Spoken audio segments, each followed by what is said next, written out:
მინდა მოგმართოთ არჩევნების დღეისთვის დაანონსებულ შედეგებთან დაკავშირებით.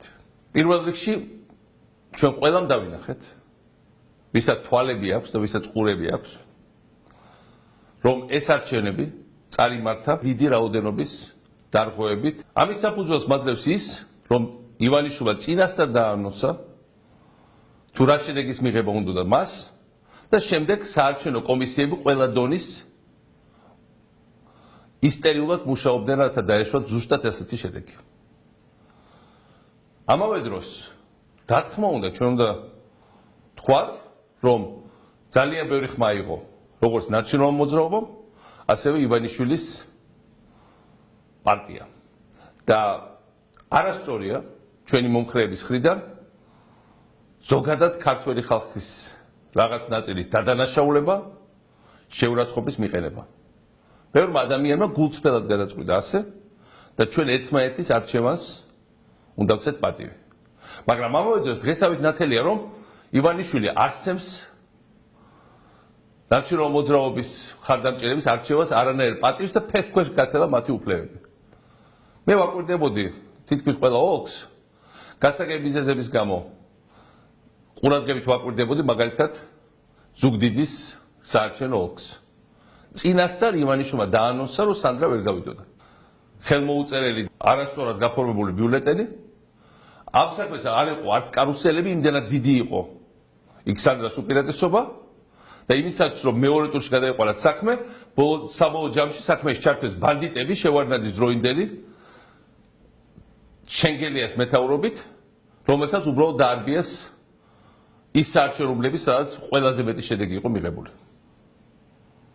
აი ასე ტარდებოდა არჩევნები სამეგრელოში, ასე ტარდებოდა არჩევნები კახეთში, ასე ბოლო საათებში გაყავდა მასობრივად არჩევნები აჭარაში, ასე გაყავდა ძალიან დიდი მასშტაბით არჩევნები თბილისში და ესეც ნიშანდობლივია ზოგადად ურბანულ ცენტრებში, სადაც უფრო ადვილია კარუსელების ტრიალი, იმიტომ რომ იმდენად ხალხი ერთმანეთს არ იცნობს, როგორც ძალიან ბევრ სოფელში.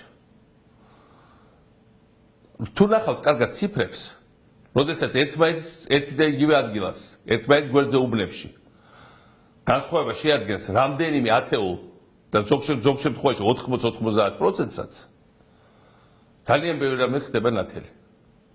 უახლოეს დღეებში უნდა მოხდეს დაკუმენტირება ყველა ამ უხეში დარღვევის, საერთაშორისო თანამეგობრობისთვის და ზოგადად მომავალში ამ ყველაფრის გასათვალისწინებლად. ამ სიტუაციაში საუბარი იმაზე, რომ მეორე ტურში ეს რამე შეიცვლება, სანამ მთავარი ფაქტორები არის იქ, რა თქმა უნდა უაზრობაა. მეორე ტურის წინ ივანიშვილს ნათქვამი აქვს, რომ ის მის კანდიდატებს გაამარჯვებს ყველა ოლქებში, რა თქმა უნდა დღევანდელი საარჩევნო სისტემის პირობებში ეს ასეც იქნება. ამიტომ პირდაპირ მინდა გითხრათ, რომ მე ვერ ხედავ ას. რა თქმა უნდა ეს ყველა კანდიდატის ინდივიდუალური გადასაწყვეტია მეორე ტურში მონაწილეობის და ამითი პრაქტიკულად ლეგიტიმაციის ძალიან უხეში დარღვევებით ჩატარებული არჩევნების, რაც შეეხება შემდგომ მოქმედებებს. ახლა არ არის ხელების ჩამოშვების დრო, ფრუსტრაციის, ჩვენ ყველას კარგად გვესმის, რომ შემდგომი პერიოდი იქნება ძალიან რთული. ივანიშვილმა როგორ დაანონსა, მოიპოვა დიდი საკონსტიტუციო უმრავლესობა, ეს ნიშნავს იმას, რომ ის შეეცდება თავის გეგმების განხორციელებას პარლამენტის ქუთაისიდან თბილისში დაბრუნების, საპრეზიდენტო პირდაპირ არჩევნების გაუქმების, ის აუცილებლად შეეცდება რუსთავი 2-ის მთელი მენეჯმენტის გამოცვლას და მთლიანად სარედაქციო პოლიტიკის შეცვლას და ზოგადად მედიის აბსოლუტურ კონტროლს. ამ სიტუაციაში ჩვენ გვჭირდება გადაჯგუფება, ჩვენ ვართ ძალიან ბევრი და გავხდებით კიდევ უფრო მეტი მომავალში და ჩვენ აუცილებლად მოვაშორებთ საქართველოს ივანიშვილის რეჟიმს. რაც შეეხება ამ ძიმე დარღვევებით ჩატარებული არჩევნების შედეგად მიღებულ პარლამენტში მონაწილეობის მიღებაში ერთადერთი ოპოზიციური ძალის მხრიდან ნაციონალურ მოძრაობის მხრიდან. ამ საკითხზე არსებობს სხვადასხვა აზრები.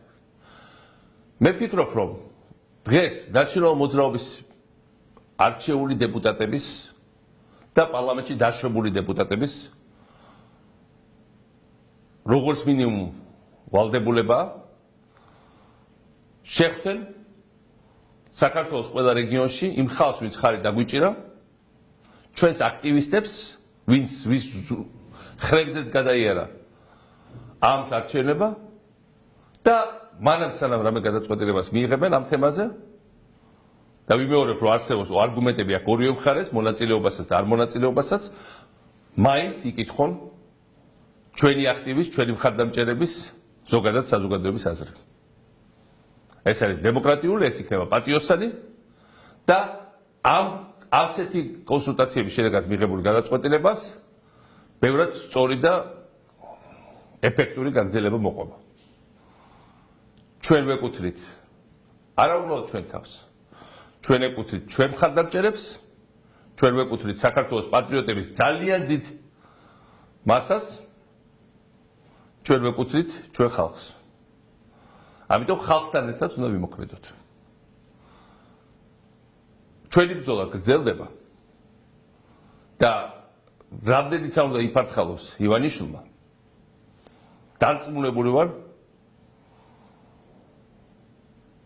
უახლოეს პერიოდში დამთავრდება ძალიან სერიოზული შემოbrunებით და საქართველოს წინსვლით.